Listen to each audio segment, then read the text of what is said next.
post-lunch session of the first day of this literary and cultural festival, Echoes of Northeast, jointly organized by Prabha Khaitan Foundation and Gauhati University. So the first sessions were really very fruitful, where we discussed a wide range of issues pertaining to the literary cultures of Northeast India. We talked on socio-cultural interlinkages, we talked about language loss, we talked about women's writing, most significantly we talked about recovering lost voices, we talked about the need for translations, then we talked about the need for more sustained engagement with the various community and social societies of Northeast. So now, and also one among those multiple areas which were stressed upon was the necessity of mother tongue engagement, the importance to engage with one's mother tongue. So we now have a dedicated session on that, the necessity of mother tongue. And for this session we have as chairperson Mr. N. Kiran Kumar Singh, and as the speaker Professor Bibhash Choudhury. May I request Honorable Chairperson and the respected speaker to please come to the dais, and request Chatterjee members felicitate to please welcome them to the dais. So this session is titled Necessity of Mother Tongue. So may I now request Ms. Anindita Chatterjee from Prabha Khaitan Foundation to please introduce our chairperson and the speaker. Thank you, Professor Sharma. I welcome Mr. N. Kiran Kumar Singh as the chair for this session, and Professor Bibhash Choudhury to be the speaker. Necessity of Mother Tongue. The name of the session is Necessity of Mother Tongue. Mr. N. Kiran Kumar Singh is a renowned poet, lyricist, translator and freelance writer in Manipuri and English.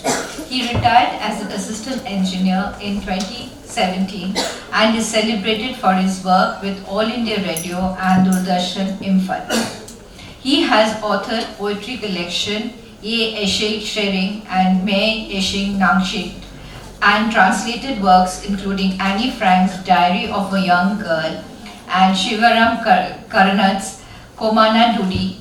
He received the Manipuri State Kala Academy Award for Translation 2025 and has held literary roles including convener of the Sahitya Academy Manipuri Language Advisory Board and the president of the Manipuri Literary Society. Please welcome him.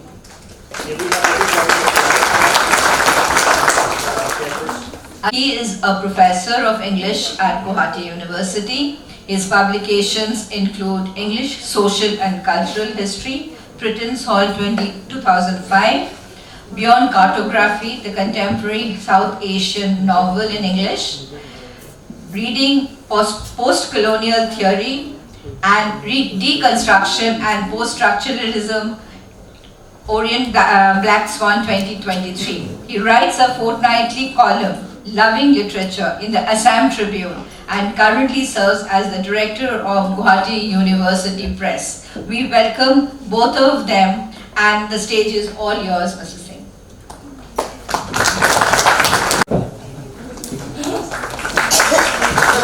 Because I take, this notice, because from knowledge, this is what brings us together.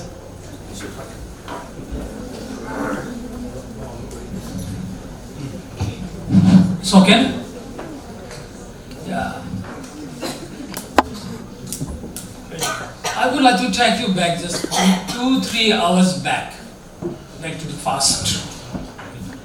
From the very beginning of the program, take it from the inaugural, we have been flying through some very, you might have been noting it or not, I don't know, but there is a secret flow flowing, the essence flowing through the entire sessions, past entire session. Remember it? I think the very essence was mother tongue. In the inaugural session also, Drupada was speaking about mother tongue, and Vice Chancellor Sahib, he was also referring to it many times, as you might have noted. So, just before the routine session begins, we are given 1 hour times. So, Bibhash is the main speaker, so we shall be interacting with him.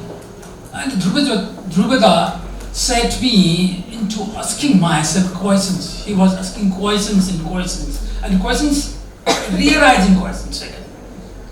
So I raised myself a few questions in myself. But let me first extend my greetings to the literary and academic fraternity of India, lovers and promoters of literature and culture as well, the academic fraternity and the students of Gauhati University. I remember I passed out, I graduated from this very university in 1973. And I'm very happy to be back in this university. So let me first extend my greetings to the literary and academic fraternity of India, lovers and promoters of literature and culture as well. I'm deeply grateful to Prabha Khaitan Foundation, Oil India Limited and Gauhati University for the gracious invitation extended to me and for organizing such a meaningful literary and cultural dialogue. Talking about mother tongue, I should have been happier to speak in Ahmiya. Really, but it's not fair to me. I know a little bit of Bengali, Hindi, Sanskrit, and I will definitely say that Manipuri is my mother tongue. So, I hope the sustained commitment for Prabha Khaitan Foundation for nurturing literature, culture and the voices from the Northeast is truly inspiring. It is an honor to be associated with an initiative that so thoughtfully celebrates diversity, creativity and a shared knowledge of the Northeast. Thank you, everybody again. So I would like to kick off this session with Professor Choudhury. Talking about mother tongue. I have been put in a dilemma. I was discussing this very thing with Rao Sabato last evening in the dinner. You know, my son, he worked in the States, United States, and he got married with a Manipuri girl, of course. Then they went to the States. They lived there. The son was born today. My grandson. My son is a Manipuri, my daughter-in-law is a Manipuri. And what my grandson born there would be, he is a Manipuri. But he was born and brought up in the States. And when my grandson came to visit us for the first time, he was speaking Manipuri, of course, but he was speaking English. And the whole of our family insisted on him that he should speak his mother tongue. Then I even told my son and my daughter-in-law that you should teach them to speak the mother tongue. My grandson heard me speaking so, that he turned towards me. English is my mother tongue. You just think it. This is something we need to think over. So, how will you define a mother tongue? How will you define a mother tongue? Is it from your native roots? Or is it a caregiving language? Or why don't we call it father's tongue or parents' tongue?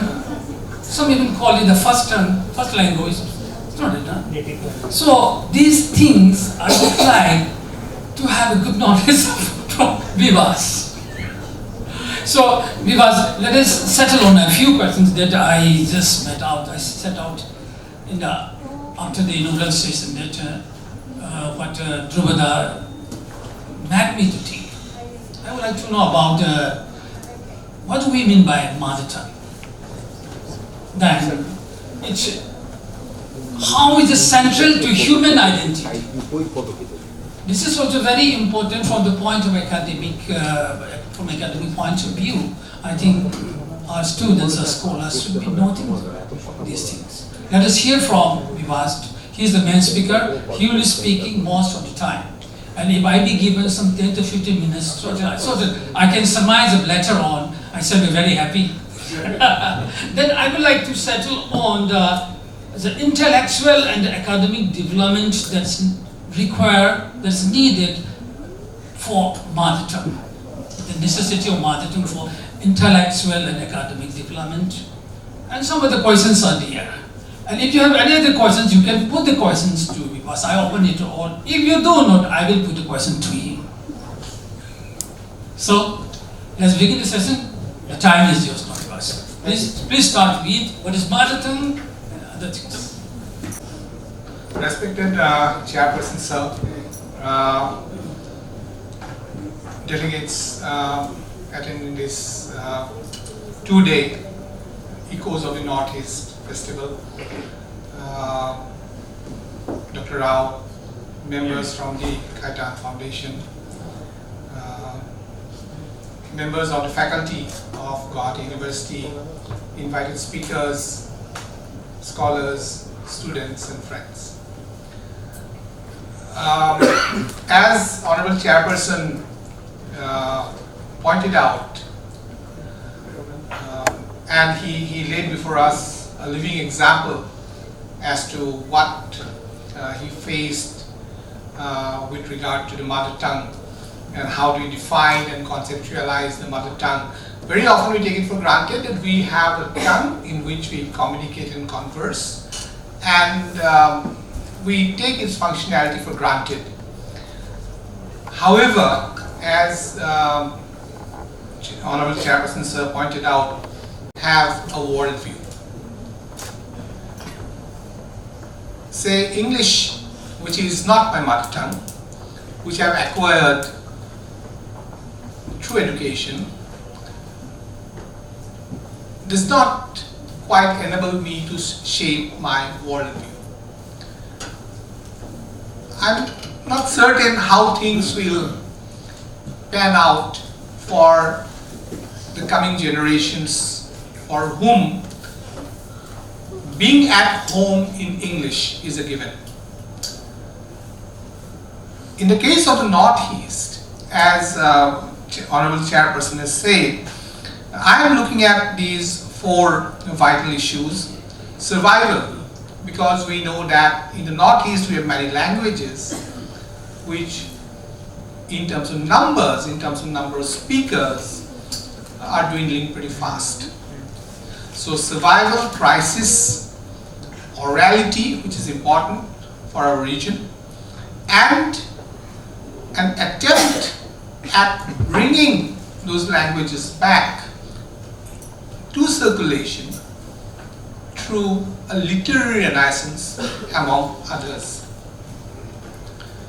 So when you think of the Northeast, we see that it is not a monolithic cultural structure. When we think of the Northeast, we see that we have, in terms of statistics, so many languages, many of which we're not even aware of, even though we say we are from the Northeast. So this variety has a historical character, and also each of these languages carry their own unique stamp depending on where it comes from, who speaks, and among whom it makes sense. So the mother tongue, the language in which the community converses, is of crucial importance to the community, but also to others who are familiar with it. So what we understand by a mother tongue today is slightly different given the dynamics of the world in which we live. I am speaking to you in English we're talking of the Northeast, but I'm not speaking in the language of the Northeast. So English is a reality we cannot escape. So we're using English to talk about languages other than English in a region where English is one of the languages that we use. So it's a paradox, it's ironical, but it's real. So in the Northeast, how would we define mother tongue? So I have given an example, and I would say that a mother tongue is not simply the words that populate the language, is also a cultural carrier. And in that sense, it is the key, which I have said, it is the key to the ethnos or ethnicity of a people. However lesser the number or larger the number of the people may be. So it is crucial for us to understand that mother tongue is unique to the people who use it. So it may appear to others who are not using that tongue to be insignificant because there is the dominant power of number of the majority. So many of the languages that we have in the Northeast, which we use as mother tongues in different locations, communities, societies, groups and cultures, in terms of number, we have a very, very fringe value. We are marginalized in terms of the number of speakers that belong to a particular tongue in this location. But that does not minimize its importance for that group, community, society or culture. So there is a threat.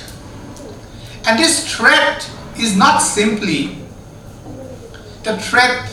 To give an example, I think you know that there was a woman called, I don't know how it is pronounced, because I am not a speaker of that language. I don't know that community or people, but it was in the news that there was a woman called Senior Bo, S.R. Bo, 2 words, and she was the last speaker of her tongue called Akabo. She was a native of the Andamans, and now it has been gathered that she was born around 1925, and when she had no one to speak to, when she was the last speaker of her community, then she started speaking to a tree. So when language dies, when a sole remnant is the repository of that culture, then we have what we call language death. So we can talk about the archive, we can give us examples of the last speaker. But then, when it is real, and when we come to our lived societies, such as we have here in the Northeast, in spite of our attempts to archive, in spite of our attempts to keep things intact through different mechanisms, once it's gone forever. And we very often don't realize the importance, because in the Northeast we have become from a monolingual society to a multilingual society. Very often in the Northeast, we, irrespective of what space we occupy, we can communicate in at least one more language other than our mother tongue. So if our mother tongue is threatened because we interact in different ways, digitally, virtually, in the real world, we do not realize the threat that we face. So this threat is not simply caused by the dwindling of the number of speakers. It is caused by a lot of factors which are not within our control.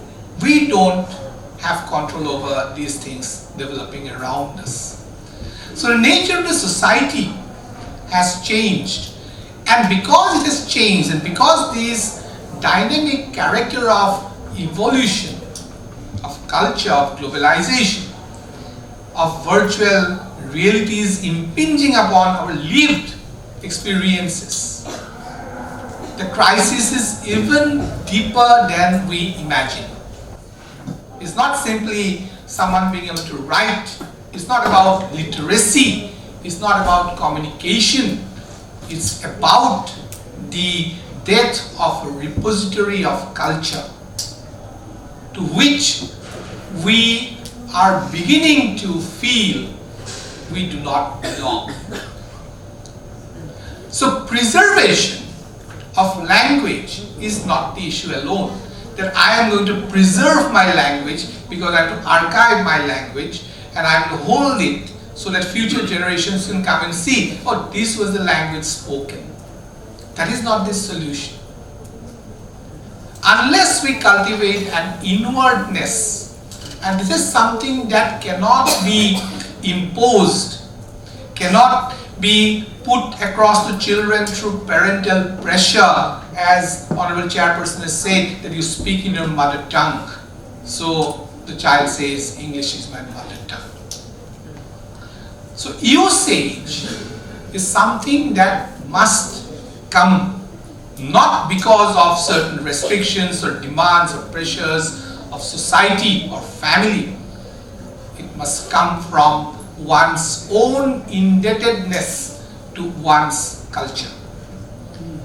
It cannot be architecturally imposed. It's like building a wall and having a fortified space and say, okay, now you speak. It can't be done.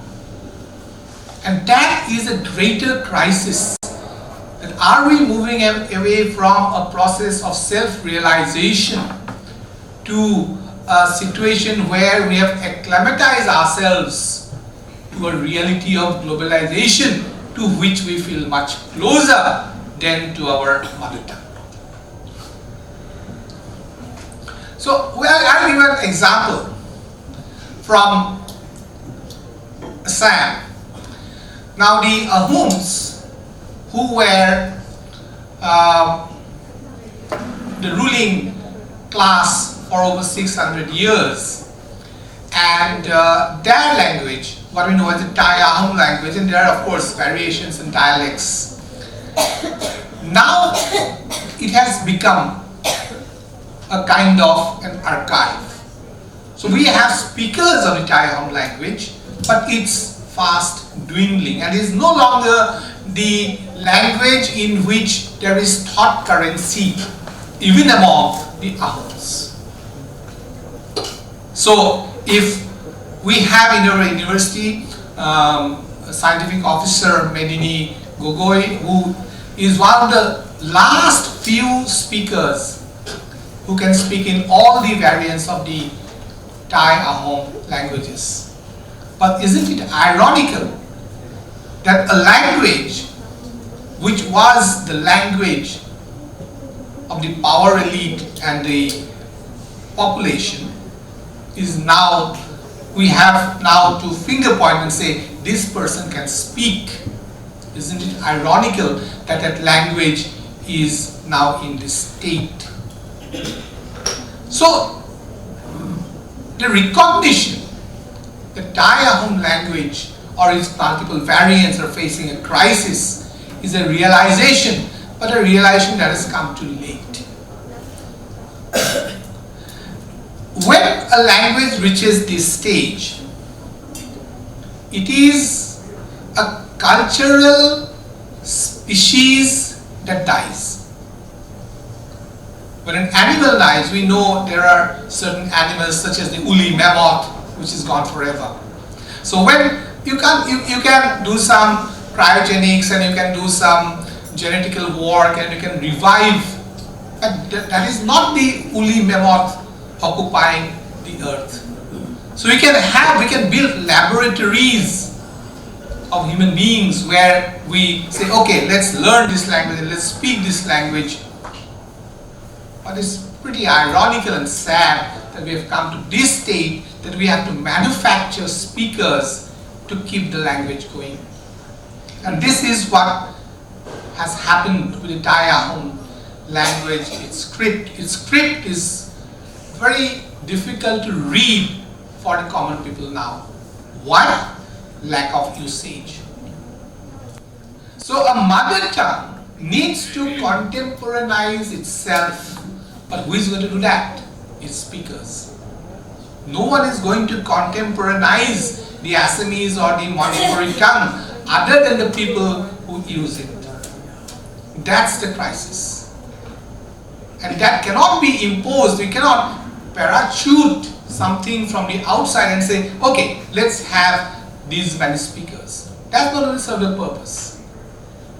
It's not laboratory work. So why are we talking of language depth? Because when a language faces a crisis, it is a crisis of a culture, of a society, of a thought system, of rituals, practices, which you cannot replicate. They cannot be brought back. You cannot really recover them by substitution. And that's the challenge. Each language has its own unique character. So the cultural loss is irreversible. We may be technologically advanced and do a lot of things. We can do an algorithm and we can build large language models and all that.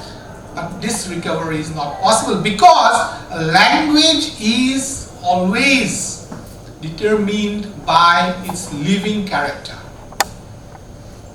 It is not understood in terms of its frozenness. Oh, see, we have made recordings of these many languages. That's not what we talk about language use. We're starting to do that because we have no other option. We're preserving language because we know that speakers are dwindling, so let's record it and keep it. But what's the use?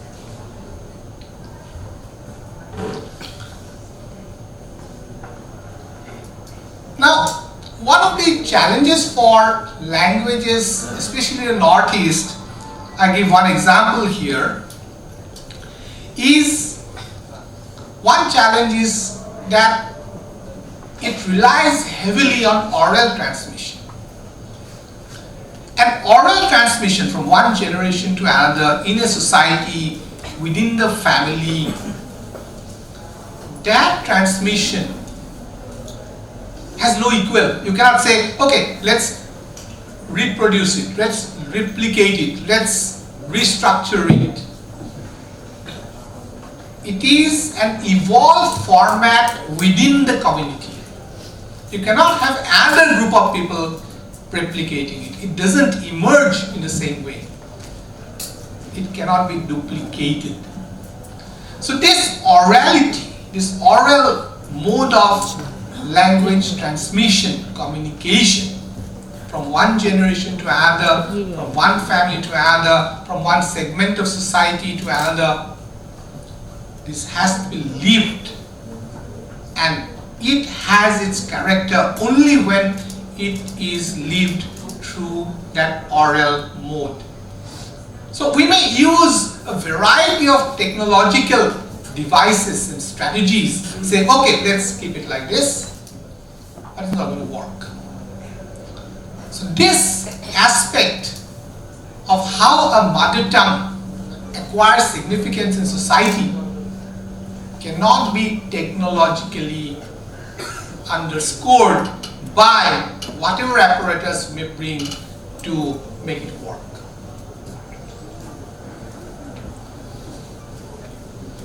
So just a few examples, you're all familiar with these examples. Now when we use the mother tongue, say when I pray in my mother tongue and you pray in yours, and it is a mode of communication which can be both public and private, individual voiced and voiceless.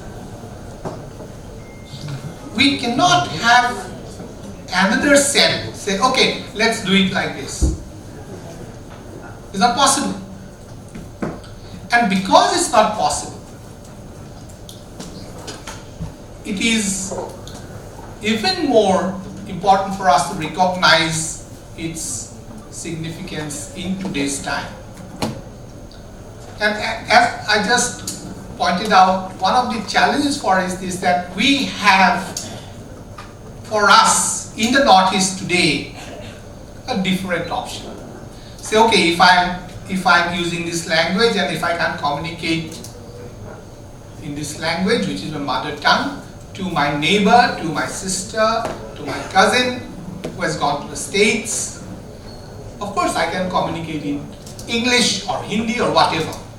So because we have an option, so we say, okay, let us pass it and let's communicate. After all, the purpose is communication. Who loses out? We and our own tongue. Lesser we use a language, the lesser its chance of growing in terms of its repository. A language grows through usage.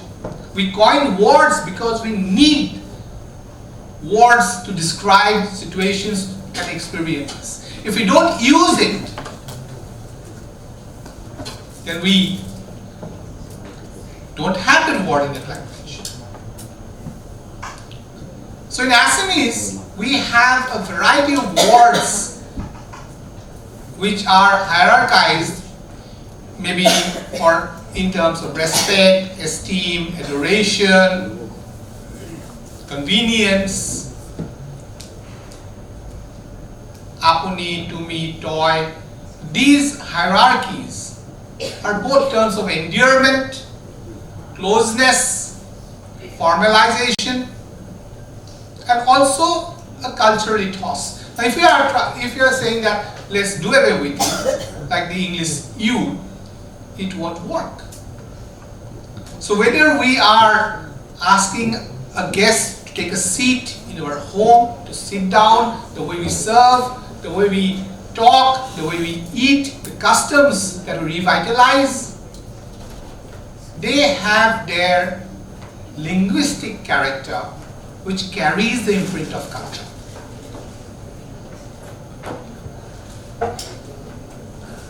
So the challenge now is that we live in a digital age. And modern media is so attractive and so luring in its appeal that we have a challenge which is of another kind. Suppose I make a reel. Now you see this is called the standardized culture of deficit. What happens is that suppose I am making a reel in my mother tongue, and of course the immediate comparison will be with a reel in maybe English or Spanish, which is richer, which is flamboyant, extravagant, and my reel in my mother tongue is not up to that. So immediately I face an identity crisis. No, better not make it. If I make it, I have to make it according to that. So who sets the benchmark? Not my language, not my words, not my expectations, but some unknown viewer whom I fear, the recognition which I won't get. So this challenge is real. So what's the opportunity? The opportunity is that the digital world provides us unimaginable reach. It has unimaginable reach, whether it's an Instagram reel or a post or a TikTok video about some language, about some practice, which I will not be able to communicate in a published or written form to my peer, to my son, to my neighbor, but digitally I can. So that's a great responsibility on this generation to make use, to make capital of the resources that we have and further the promise and possibility of the language through these platforms and media.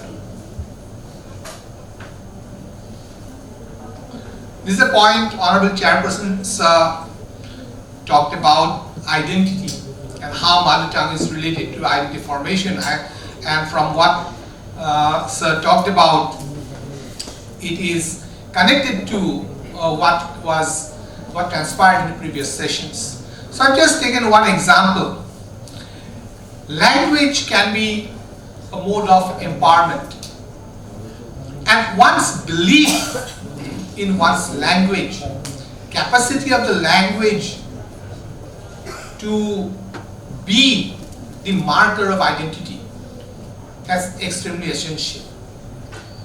And I'll give you the example of the Moro movement, which realized that potential, the language potential, the cultural potential, and brought about a change to the society, not by introducing challenges from other languages, but enriching the language through a systemic overhauling of the challenges and transforming them into recognizable reality. This is something which we can take a leaf out of. To preserve a mother tongue, to take a mother tongue forward, it's not about one individual, it's not about a group of people, it's not about societal reform. It's something that must come from within. And only then can we hold on to our mother tongue, enrich it, populate it with thought and feeling, and make it a carrier.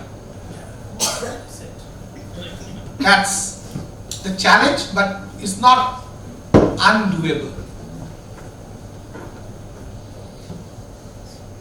So language is extremely powerful. Language as a tool of articulation is extremely powerful, and we have seen this in the Northeast. But it depends on the people how judiciously we navigate through it. It's not easy, it's a complex terrain. As we have seen in Assam, we have seen the official language battles, we have seen the demands for statehood. So in the Northeast, the situation is complex. But we have also some very, very positive examples coming out of it. We have seen that these crises have been overcome, and we are now at a settled state. But this doesn't mean that this is how things are and will be. So how we negotiate with the changing patterns of society depends on us. Each group, each society, each community to further our own tongues, not at the cost of another, but with the other.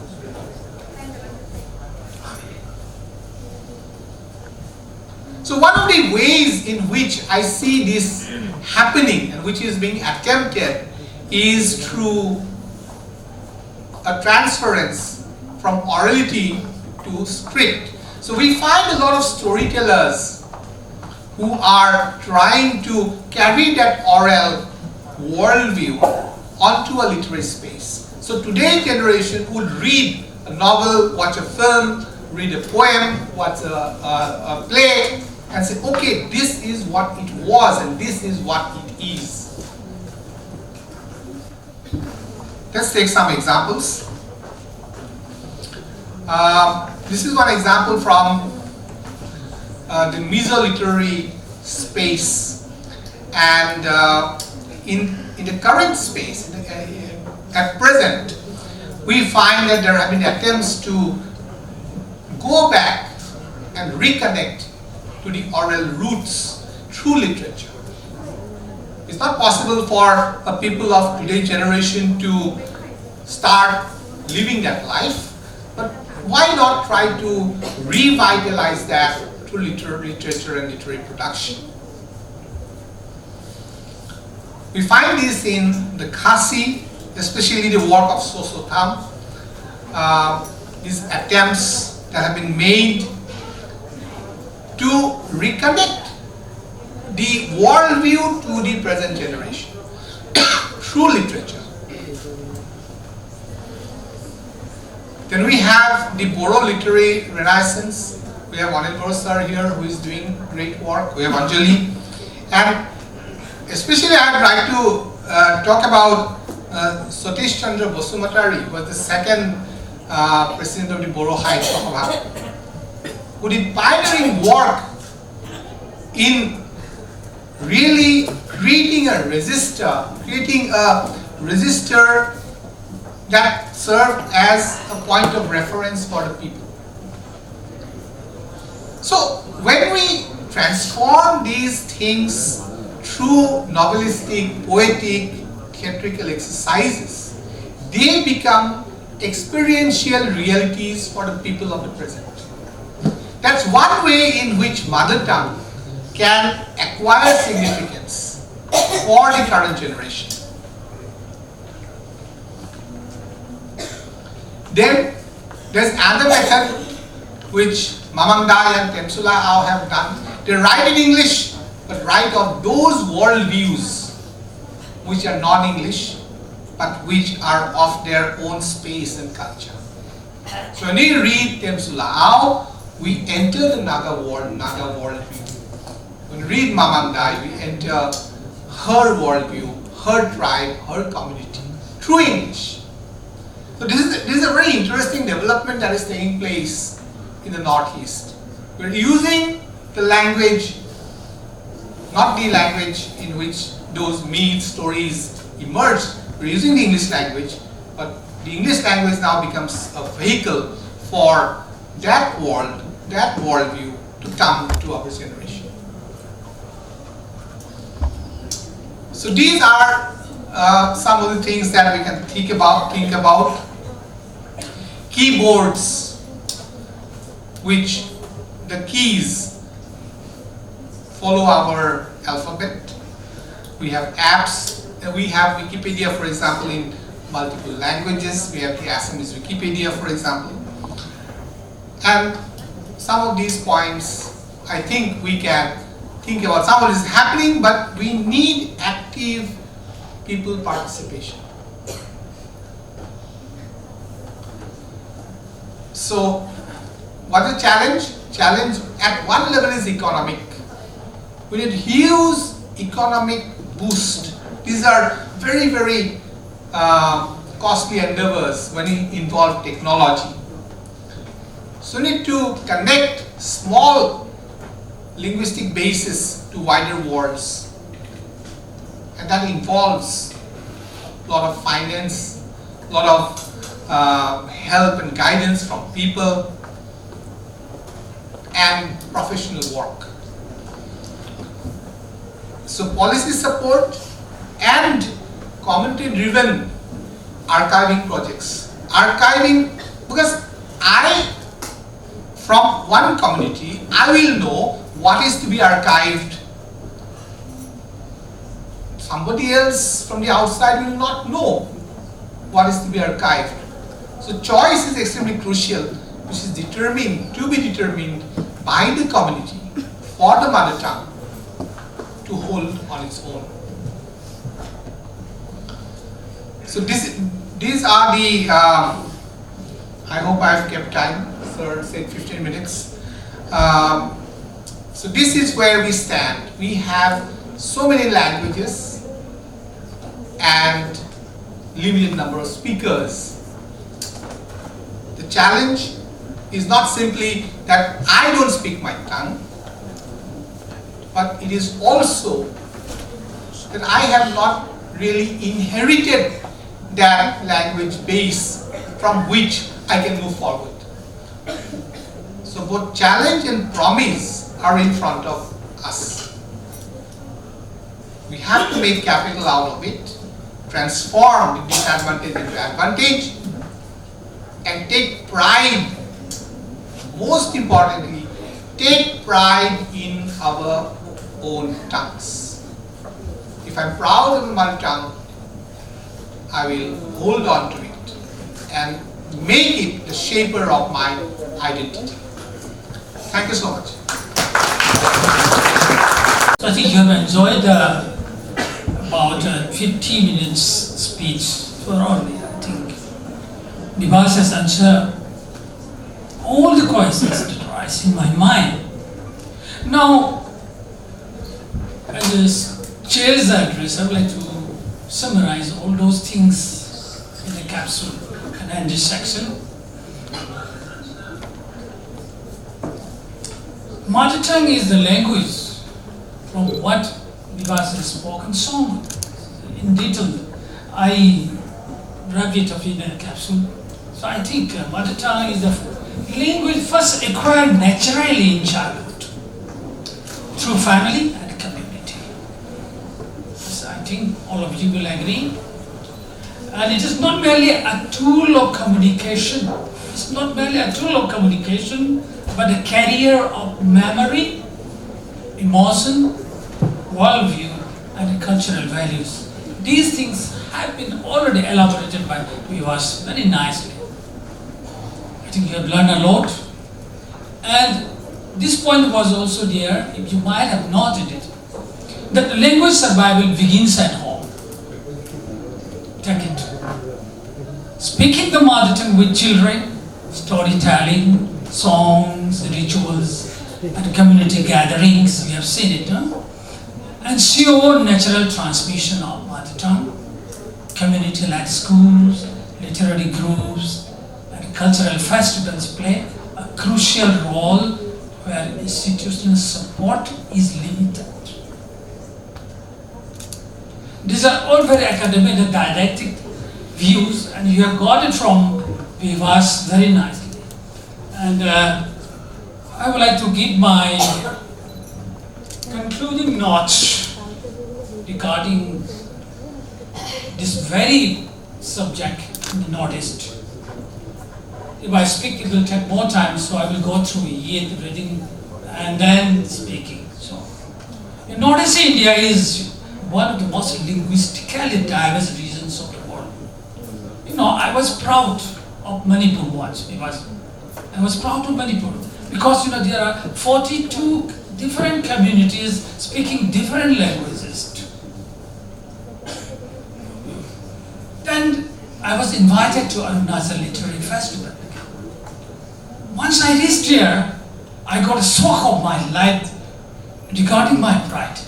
They had more than 100 communities speaking more than 100 languages. I was shocked to learn these things.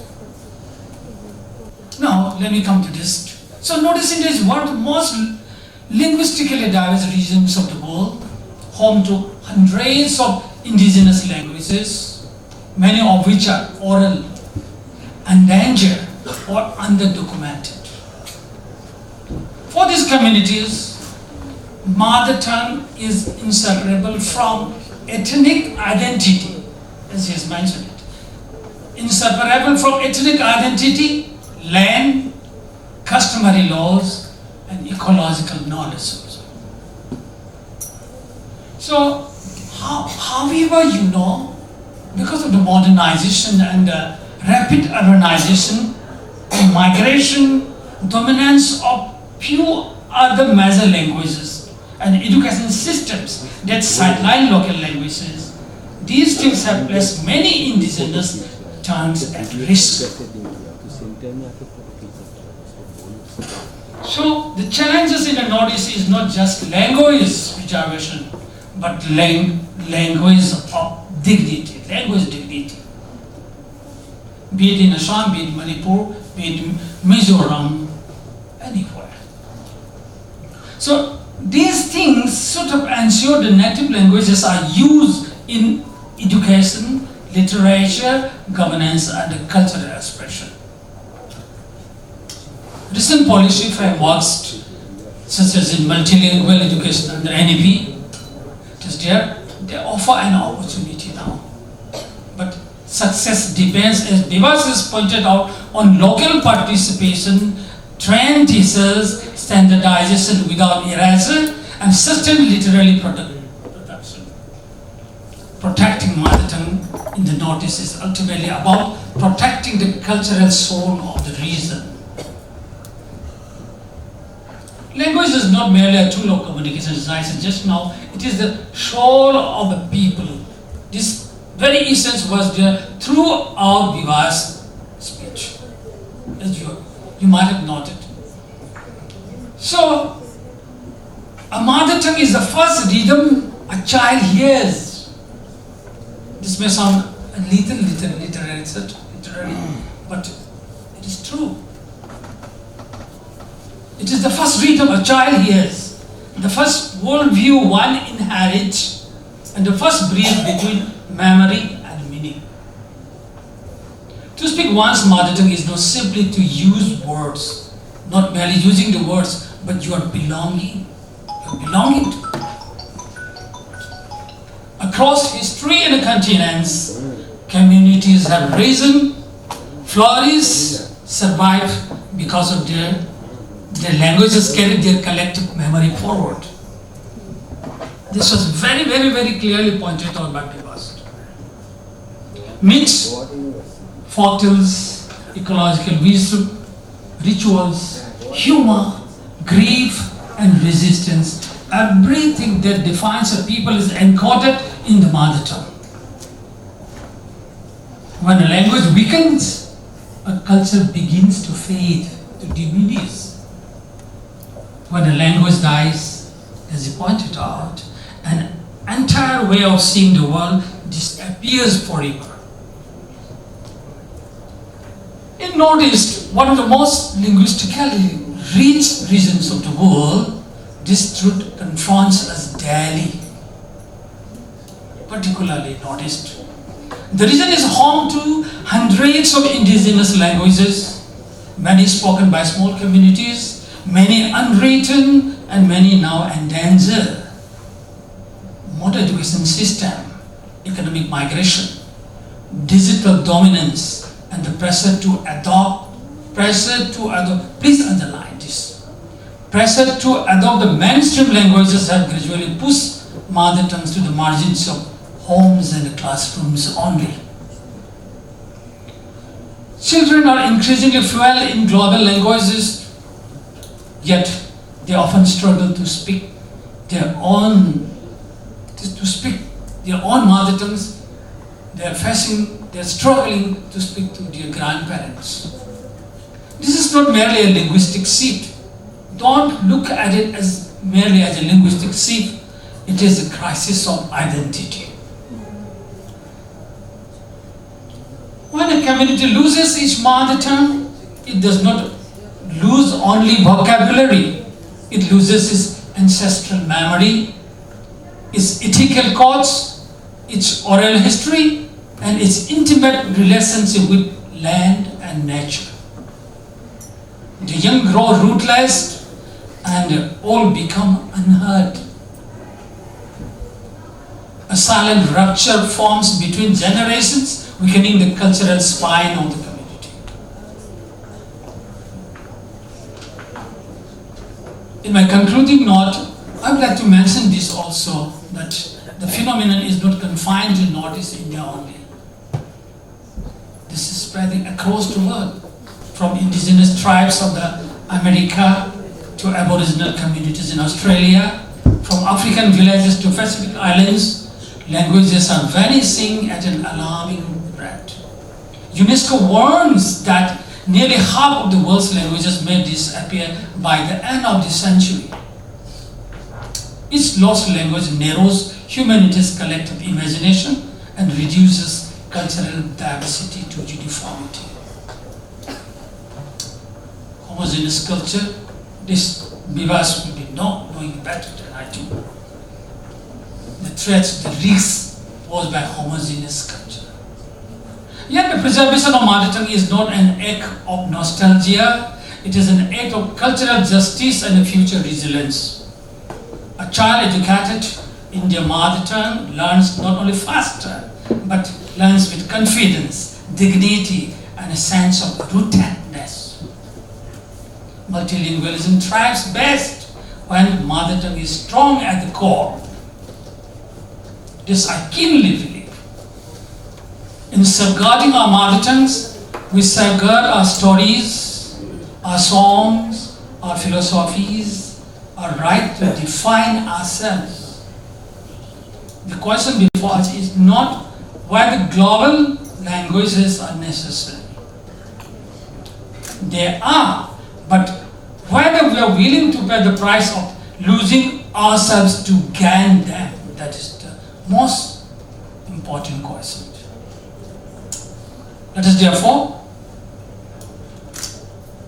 therefore reaffirm today that protecting mother tongue is protecting the identity of a community, the diversity of a nation, and the cultural wealth of the world. When a mother tongue survives, a people endure. Thank you so much.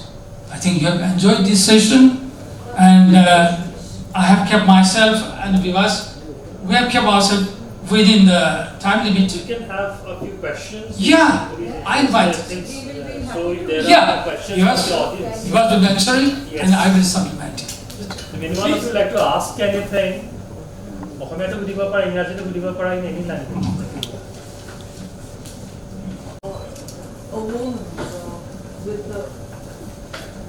A woman who narrates the folk stories for the grandchildren. We do have also, the system around the hearth. We call it Saudong Kalumyatape, and it's eroding. I'm afraid that in this 21st century, we do not sit together and listen to the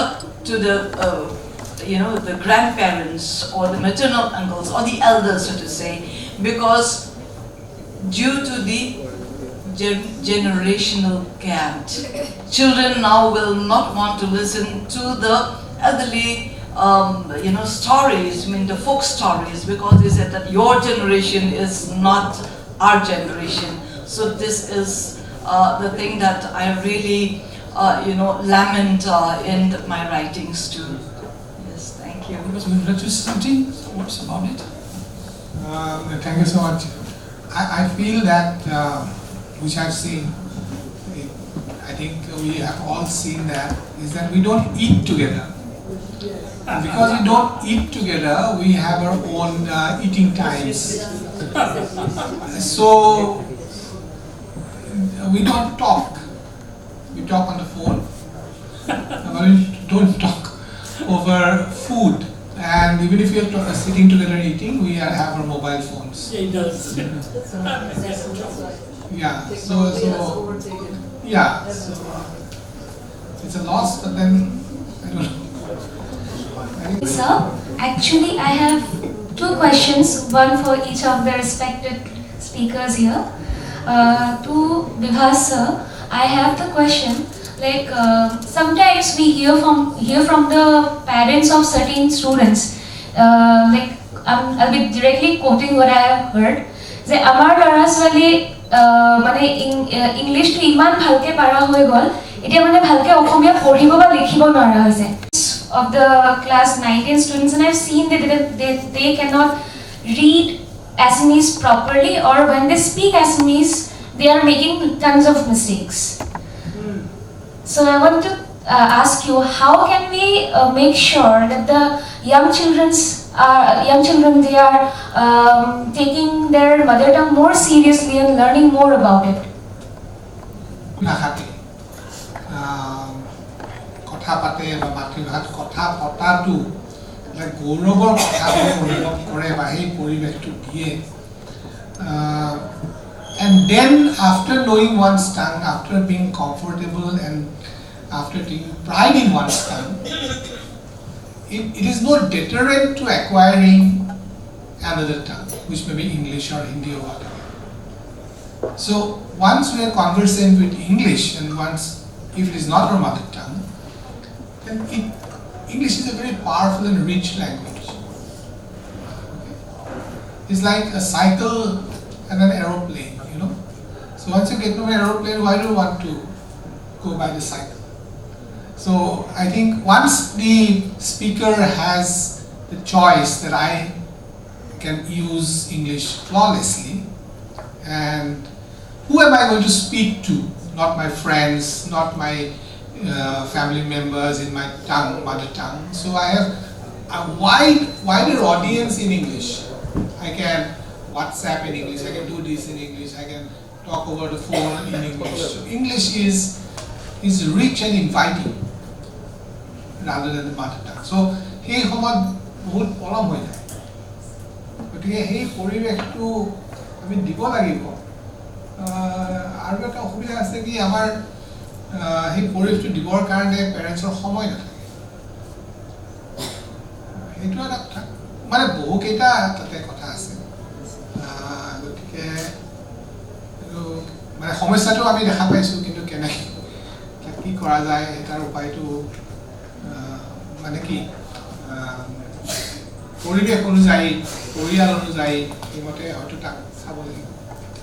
তোমাৰ আৰু এটা প্ৰশ্ন আছিলে ছাৰৰ কাৰণে, Dhrujuti is waiting. Sir, I think there are a situation, because I have faced this situation, when your mother is different, your father is different, and you grow in a place where neither speaks each other's language, and the community where you grow up, they speak a different language. It's a language shift. Yeah, it's a language. So I think those situations are also there, and then you need an effort to learn both languages. I quoted those things in my speech, you know. You're fighting, I face the same crisis. Yeah. With that very point, I started talking my introduction. Yeah. Anything more? Anyone? So what's your view on the three-language formula? That comes to NEP, no? That's right. We're insisting on mother tongue. I would say that the more languages we can use, the better. Yeah, I agree. Why three? Why four? I think defining a mother tongue also becomes difficult. So for children who grow up with parents speaking two languages and you speak another language, when you have to write, what is your mother tongue? You really don't know what you should write. You know, the language you speak, it's a mother tongue, father tongue, the language that you write. in fact, It's a pity that we are losing out on the cultures of conversations which sort of nourished and nurtured our childhoods. It's also a pity that we are running out of time, because this was shaping up to be a really interesting conversation. Maybe we can take it ahead during the tea break that we're going to have now. But this is with a deep sense of thanks and gratitude that we'd like to express our appreciation to the speaker and the chairperson, who have enlightened us with their thoughtful remarks and penetrative observations on the necessity, the utmost necessity of mother tongue in our day-to-day discourse. So before we end, we'd like to felicitate our chairperson and the speaker. May I request Ms. Anindita Chatterjee ma'am to please felicitate our chairperson, Mr. N. Kiran Kumar Singh, with. Thank you, ma'am. And now, may I request Anindita ma'am to please felicitate our speaker, Professor Bibhash Choudhury sir, with a Japi and a Fulangam sir.